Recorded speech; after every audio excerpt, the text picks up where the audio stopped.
సలామలేకుం వరహమతుల్లాహి వబరకాతుహు. Hi viewers, ఎలా ఉన్నారండి? బాగున్నారా? ఇది చూడండి, ఆలూ పరాఠా ఈజీ మెథడ్లో ఎలా చేసుకోవాలనేది నేను మీకు చూపిస్తున్నాను చూడండి. ఒక ప్యాన్లో 1 స్పూన్ ఆయిల్ తీసుకోవాలి. అందులో ఒక మీడియం సైజ్ ఆనియన్స్ ఇలా చిన్నగా కట్ చేసుకోవాలండి, బాగా చిన్నగా. ఈ ఆనియన్స్ యాడ్ చేయాలి. ఈ ఆనియన్స్ ఏమీ బ్రౌన్ కలర్ రావక్కర్లేదండి, జస్ట్ కొంచెం ఆ పచ్చివాసన పోయేంత వరకు మంచిగా కొంచెం కుక్ అయితే చాలు. ఇప్పుడు ఇందులో 4-5 గ్రీన్ చిల్లీస్ ఇలా సన్నగా కట్ చేసి వేసుకోవాలండి. మీరు గ్రీన్ చిల్లీస్ వద్దనుకుంటే స్కిప్ చేయొచ్చు. ఇందులో చూడండి ఒక 3-4 పొటాటోస్ ఇలాగా స్మాష్ చేసి, మీకు స్టఫింగ్ ఎంత కావాలనేది, ఎన్ని చపాతీలు చేస్తున్నారు దాన్ని బట్టి మీరు స్టఫింగ్ రెడీ చేసుకోండి. నేను ఇక్కడ 3 పొటాటోస్ తీసుకున్నానండి. దాన్ని బాయిల్ చేసి ఇలా స్మాష్ చేసుకోవాలి. ఇలాగే డైరెక్ట్గా వేసి స్మాష్ చేశాను, లేదంటే మీరు స్మాష్ చేసి కూడా వేసుకోవచ్చు. దీన్ని మంచిగా మిక్సప్ చేయాలండి ఇందులో. ఇప్పుడు ఇందులో సాల్ట్, రెడ్ చిల్లీ పౌడర్, జీరా పౌడర్, పసుపు, చాట్ మసాలా ఇవన్నీ కలిపి మంచిగా ఇలా కలుపుతూ మిక్సప్ చేసుకుంటే ఈ మసాలాలన్నీ ఇందులో మంచిగా కలుస్తాయండి. మీరు రెడ్ చిల్లీ పౌడర్ ఎక్కువ కావాలంటే ఎక్కువ యాడ్ చేసుకోవచ్చు. గ్రీన్ చిల్లీ వద్దనుకుంటే స్కిప్ చేసేయండి. ఇప్పుడు ఇందులో కొత్తిమీర, పుదీనా అండి. నేను కట్ చేసి ఎప్పుడు ఫ్రీజర్లో స్టోర్ చేసుకుంటాను. అది ఎలా స్టోర్ చేయాలి అనేది కూడా నేను ఒకసారి మీకు చెప్తానండి, టిప్ ఉంది అది. చాలా చాలా టైం వరకు మంచిగా ఫ్రెష్గా ఉంటాయి అవి. ఇది చూడండి, ఆ కొత్తిమీర, పుదీనా కూడా వేసినాక మంచిగా మిక్సప్ చేయండి. ఇలా మిక్సప్ చేస్తుండగా ఇప్పుడు ఇది అయిపోయిందండి, కుక్ అయిపోయింది చూడండి.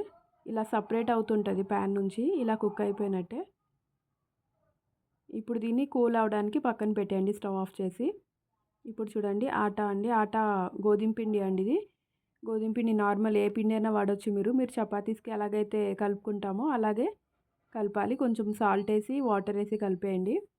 కాకపోతే కొంచెం సాఫ్ట్గా ఉండేలా కలపండి. మరీ టైట్గా ఉంటే పరాఠా చేసేటప్పుడు అవి బ్రేక్ అవుతూ ఉంటాయి. అందుకని చెప్పి కొంచెం సాఫ్ట్గానే కలపండి.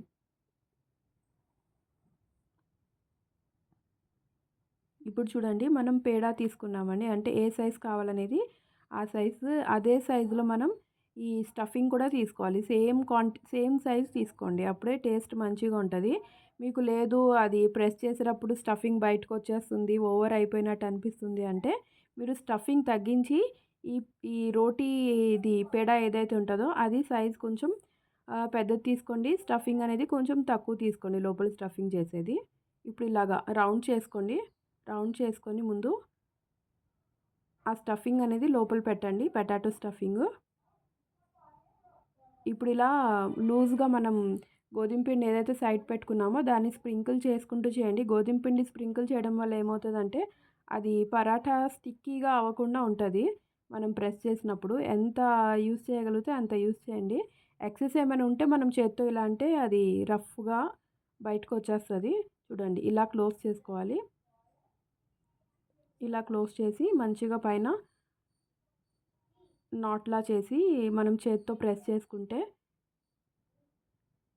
ఇలా ప్రెస్ చేసుకుంటూ ఉంటే అయిపోతుందండి. 1-2 చేస్తే మీకు ఈజీ అయిపోతుందండి. స్టార్టింగ్ ఒక్కటి మీకు కష్టంగా ఉంటుంది. 1-2 చేస్తే మీకు తర్వాత ఈజీగానే ఉంది కదా అనిపిస్తుంది. ఇది చూడండి, ఇలా ఒకేసారి ఒక 4-5 చేసి సైడ్లో పెట్టుకున్న తర్వాత మీరు ప్యాన్ హీట్ చేసి, తవా హీట్ చేసి అప్పుడు మీరు ఈ చపాతీస్ని కాల్చండి, ఈజీ అయిపోతుంది. ఒక్కొక్కటి చేసి కాల్చాలంటే మీకు కొంచెం ఇబ్బంది అవుతుంది. చూడండి, ఇలాగా ప్రెస్ చేయండి. పైనుంచి లూజ్ ఆటా స్ప్రింకిల్ చేస్తుండండి, ఇలా ప్రెస్ చేయండి. అంతే అండి. ఈ స్టఫింగ్ నేను కుక్ చేసి లోపల పెట్టాం కదా, ఇలా కుక్ చేయకుండా కూడా స్టఫింగ్ చేస్తారండి కొంతమంది. అది కూడా నేను ఒకసారి ఇంకొక వీడియోలో యాడ్ చేస్తాను మీకు. ఇలాగ ప్రెస్ చేసి ఒక 4-5 చపాతీస్ పక్కన పెట్టుకోండి, పరాటాస్. ఇదిగోండి, ఇంత తిన్ చేయాలండి. ఎక్కువ లావుగా చేసుకున్నా సరే మనకి అది కుక్ అవ్వడం చాలా టైం పడుతుంది. అది కుక్ అవ్వదు కూడా అంత మంచిగా. అందుకని ఇలా చేసుకుంటే, ఇంత తిన్గా చేసుకుంటే ఏమవుతుందంటే త్వరగా కాల్చినప్పుడు కూడా మీకు ఈజీ అవుతుంది. ఇప్పుడు చూడండి, సెకండ్ కూడా అయిపోయిందండి. ఇలాగ 4-5 ఒకేసారి చేసుకున్నాక తవా మంచిగా హీట్ అయినాక ఇప్పుడు దీన్ని ఒక సైడ్ తిప్పి ఆయిల్ లేదా ఘీ, బటర్తో మీరు కాల్చవచ్చు. ఘీ ఆర్ బటర్ యూస్ చేస్తే మంచి టేస్ట్ ఉంటుంది. ఆయిల్తో కూడా మీరు కాల్చుకోవచ్చు అండి, ఏం ప్రాబ్లం ఉండదు. ఏంటంటే వింటర్స్‌లో పిల్లలకి, పెద్దోళ్ళకి అందరికీ వింటర్స్‌లోనే కదా ఘీ, బటర్ మనం ఎక్కువ వాడతాం. సమ్మర్స్‌లో ఎక్కువ మనం వాడం కాబట్టి వింటర్స్‌లో ఘీ, బటర్ అనేది ఎక్కువ ఇస్తే పిల్లలకి మంచిది. పరాఠా, రోటీ ఇలాంటివి ఘీ లేదా బటర్‌తో టోస్ట్ చేస్తే చాలా మంచి టేస్ట్ ఉంటది. వింటర్స్ కాబట్టి మనం యూజ్ చేయొచ్చు.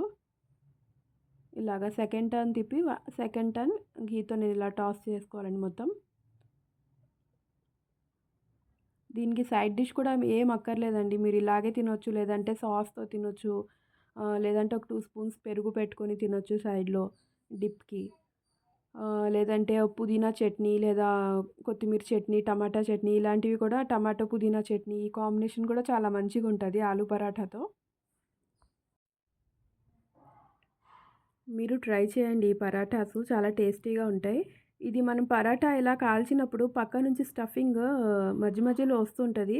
ఏం టెన్షన్ లేదండి. ఆ పొటాటోస్ ఏమైతే ఉంటదో స్టఫింగ్ అది క్రిస్పీగా ఇంకా టేస్టీగా ఉంటది. మీరేం టెన్షన్ పడక్కర్లా. పరాఠా ఏమీ బ్రేక్ అవ్వదు. ఏం బయటకి రాదు స్టఫింగు. ఎందుకంటే మనం ఆల్రెడీ దాన్ని కుక్ చేసి వేసాం కాబట్టి ఎక్కువ సేపు కూడా కుక్ చేయని అవసరం లేదిది. చూడండి అయిపోయినాయండి పరాఠాసు. ఇలాగే మీరు ట్రై చేయండి. ట్రై చేసి మీకు ఎలా వచ్చినాయనేది కామెంట్ సెక్షన్‌లో మెన్షన్ చేయండి. ఇంకా చాలా పరాఠా ఐటెమ్స్ ఉన్నాయి. మీకు ఇంకా ఏం పరాఠాలు కావాలనుకుంటున్నారనేది కూడా కామెంట్ సెక్షన్‌లో చెప్పండి.